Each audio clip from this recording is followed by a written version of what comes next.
Psycho. So Psycho is the classic psychological horror mystery thriller directed by Alfred Hitchcock. The movie opens up snooping in on the relationship between Marion Crane and her lover Sam. Sam is a married man who wants to be able to have a divorce so he can marry Marion, but his financial debt is holding him back. Marion is a secretary who works for a real estate firm. A new client comes into the firm wanting to buy a house with $40,000 cash. So Marion takes it upon herself to steal the $40,000 and run out of town so she can use it to be able to get married with Sam.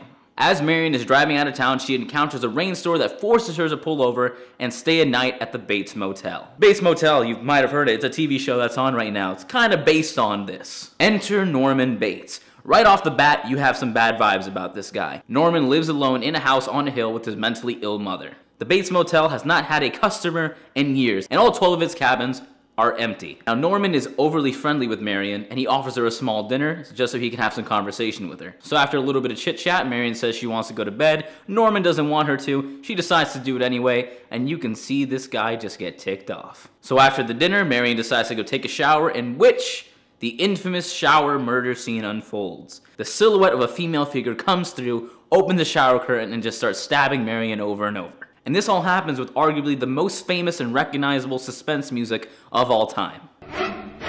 Yeah, that one. Now, after all this has happened, this is just the first third of the movie. The remainder of the movie is the actual mystery part. What makes this movie great is that there are a lot of elements to this film. There are a lot of working parts that work together to try to solve this mystery. You have all these subplots that you're trying to wrap your brain around. You have the love affair between Sam and Marion, and then you have Sam and Marion's sister trying to find out where Marion has gone because they don't know she's been murdered. Then you have the character Arbogast, who's a personal detective to the client who had his money stolen. Arbogast's sole objective is to recover the money so the police don't get involved. There are so many layers in this movie that just make it so engaging to watch. This film is one of the reasons why Hitchcock is considered the master of suspense. With all these subplots going on, you are trying to figure out what every single one of them means in reference to the grand scheme of things. And at the same time, you're trying to solve this mystery of the murderer.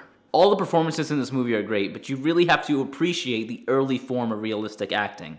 All of the characters are fully established and all have great chemistry with one another. Norman Bates, in my opinion, is one of, if not the best performance in all of the Hitchcock films that I have seen. He provides a lot of nuance, he's creepy, he's intelligent, and his character is just so different in comparison to all the other male leading roles in Hitchcock films. Now, the primary thing you need to pay attention to when you're watching this movie is the camera work. The main thing is that you really need to pay attention why exactly Hitchcock is showing you specific shots at that specific time. And because there are so many subplots and Hitchcock is showing you so much information through every single shot in this film, when the movie comes to a close, you come to realize that all these supplementary subplots are almost completely irrelevant to the overarching theme and purpose of this film. Hitchcock purposely misdirects your gaze and your focus so that he can shroud the mystery and detract you away from solving it. Now, that doesn't mean that everything else in the movie is completely irrelevant until you see the end. Absolutely not. But what it does mean is that every shot in this film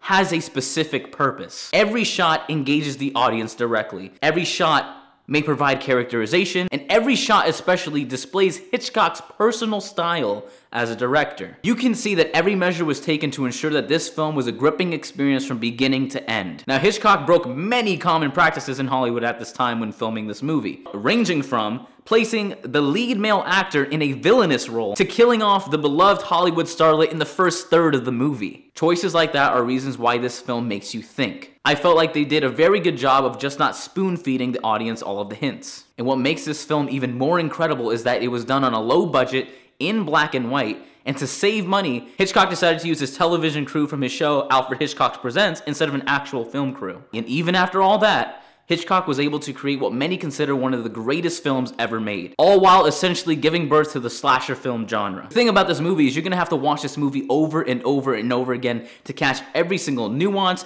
every single motif, and every single message that Hitchcock is trying to translate to the audience. But it's gonna be well worth your time if you're a lover of film. Psycho is an example of pure cinema as a true art form, and in my opinion is the quintessential Hitchcock film. It emphasizes the importance of visual storytelling above all else, while also demonstrating how effective sound and music can be. Alfred Hitchcock's Psycho is a masterpiece, which is not only why I'm going to give it a 9 out of 10, but also why I'm going to make it my first inductee into my personal film Hall of Fame. I really hope you like this video. I plan on reviewing the films of legendary directors until 1, I finish all of their films, or 2, I've reviewed all of the films that I find the best or the most important. So clearly, I'm going to start with the master of suspense, Alfred Hitchcock. So if you like this video, please hit that like button. If you want to see any of my upcoming Hitchcock or new movie reviews, hit that subscribe button below. Thank you for watching this video, and I'll catch you in the next one.